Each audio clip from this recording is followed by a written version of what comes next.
Казань с рабочим визитом прибыл руководитель Федерального архивного агентства. Он принимает участие во Всероссийском совете по архивному делу.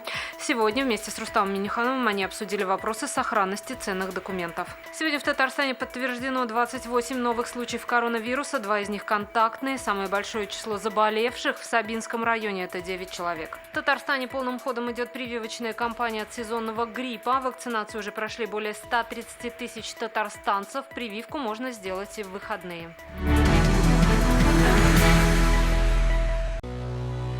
Наша рука помощи вашему бизнесу. Антикризисные предложения. Телефон 843 5 705 100.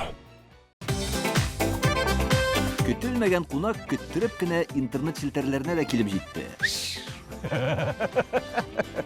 Хәзер бу фильмның барлык серияларын ТНВ.ру сайтында карап була.